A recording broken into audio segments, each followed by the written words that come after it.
You know, I honestly can't believe that we're already halfway through Lightfall. It seems like just yesterday I uninstalled. Oh man, how time flies when you're having fun. Nonetheless, every year around this time, I like to take a step back and look at the best builds for each class and compile them into one video. These builds are targeted at solo play with the perfect balance between survivability and damage output. Essentially what I would be using 90% of the time, only switching off when I need something very specific. And well, here's that video. But before we get started, I would like to thank this video's sponsor, HelloFresh. I probably don't need to tell you what HelloFresh is, but in case you need a refresher, it's America's #1 meal delivery service. HelloFresh takes the, I really don't feel like cooking, out of cooking by delivering pre-portioned ingredients and very easy to follow instructional recipes right to your doorstep. And just like their name suggests, it's fresh, as you're getting ingredients picked at their peak ripeness and delivered from their farm to your home in less than 7 days. Now, if you're thinking HelloFresh is just for dinner, well, you'd be wrong, as they have you covered for every meal: breakfast, lunch, dinner, snacks, seasonal celebrations, and festive gatherings. To be honest, my favorite part about HelloFresh is the fact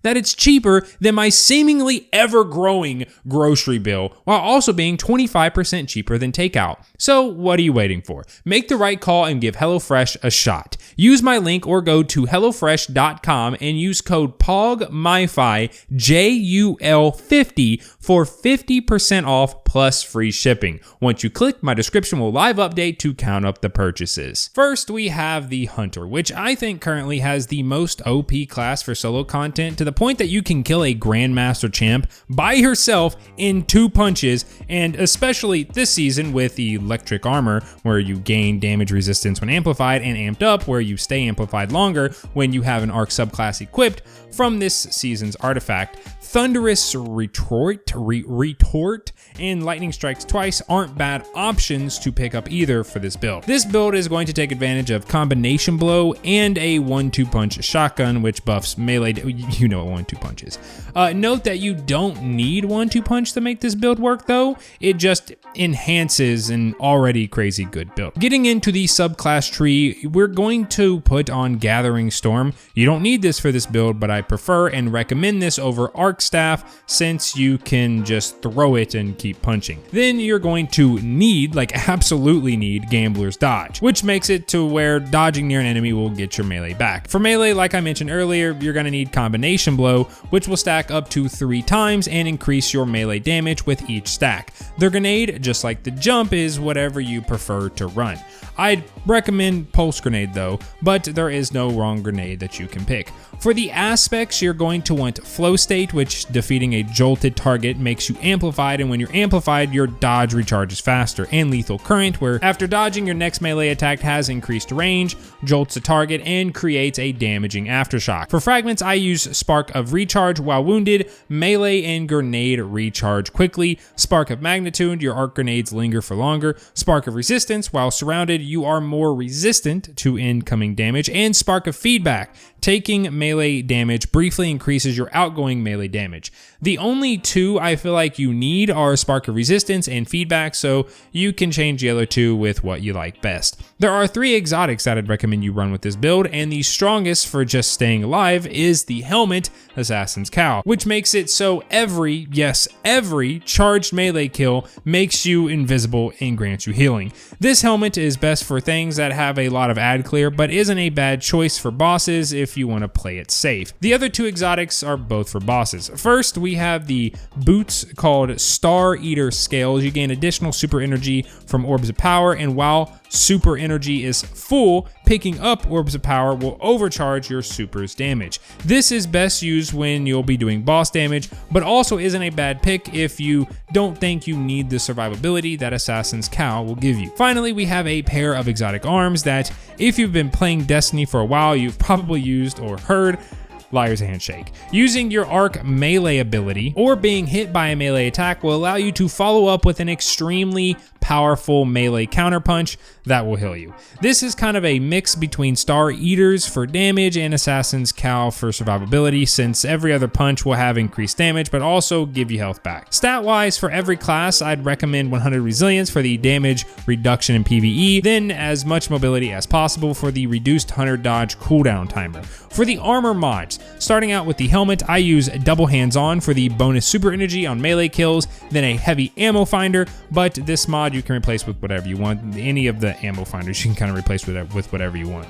Arms, I run heavy-handed to make an orb on every powered melee kill. Then the next two you can run whatever you want, but I'd recommend impact induction to get grenade energy when dealing melee damage. Chest doesn't really matter that much, so just run whatever you want.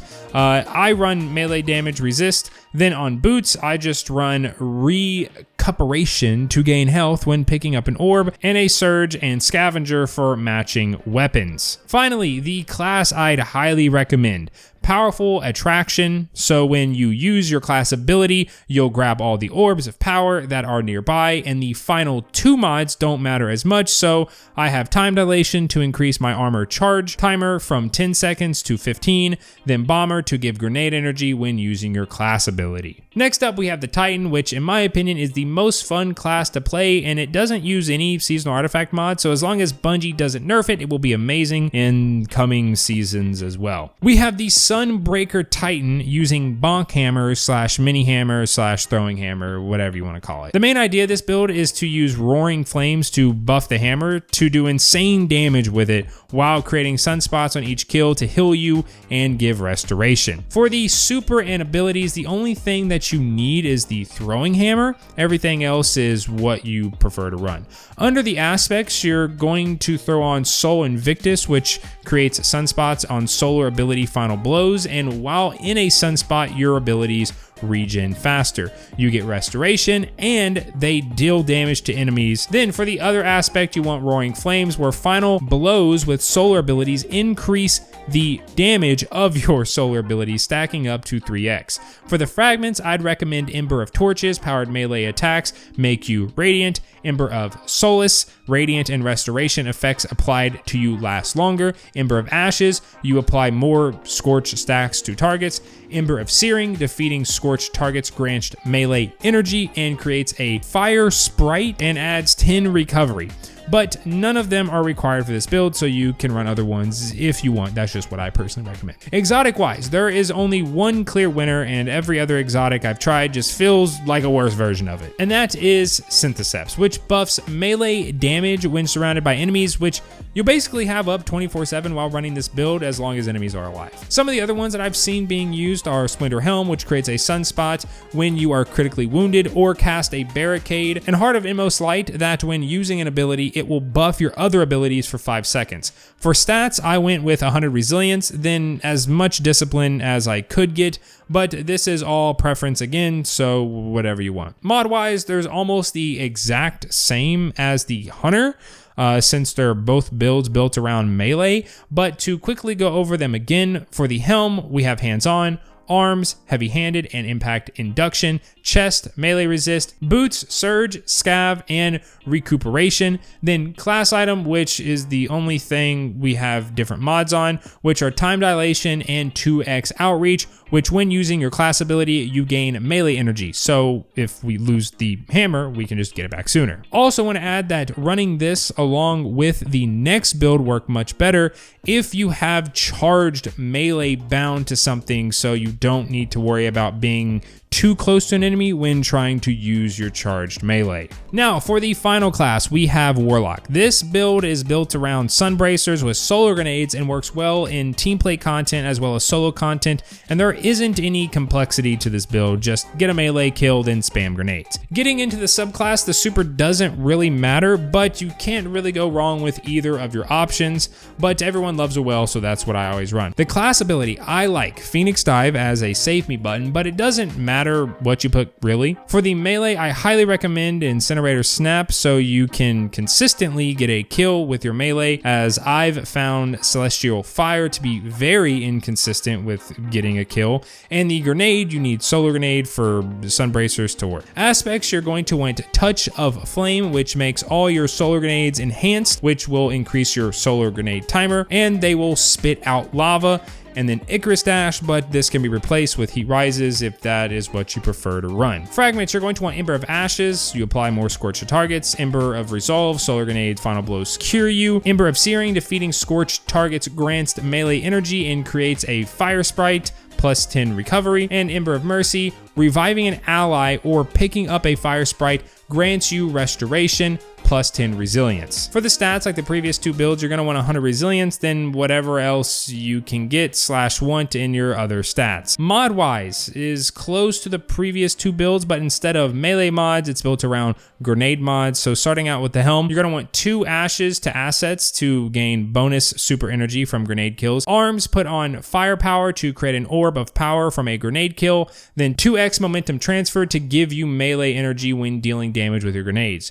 Chest doesn't have anything important, so run whatever you'd like. Boots, again, doesn't have anything important, but I normally run Surge and Scav mods, then pair it with either one of the Orb mods or a second Surge mod. Class item isn't anything too special either, just 2x outreach to get to melee energy when using class abilities and time dilation. Now, this is kind of an extra build / fun build that I've been really enjoying recently that I wanted to throw in for those that are just tired of running well on lock. This build uses the newly buffed Vesper of Radius exotic chest armor on Stormcaller, but also is very good with the exotic helm Fallen Sunstar. Both of these exotics center around getting your abilities back very fast to spam even more abilities with the Vesper of Radius for playing more aggressive, as it buffs your rifts and class ability regeneration, then blinds and does damage every 5 seconds your rift is down, where Fallen Sunstar is more just all around buffing abilities as you get more ability energy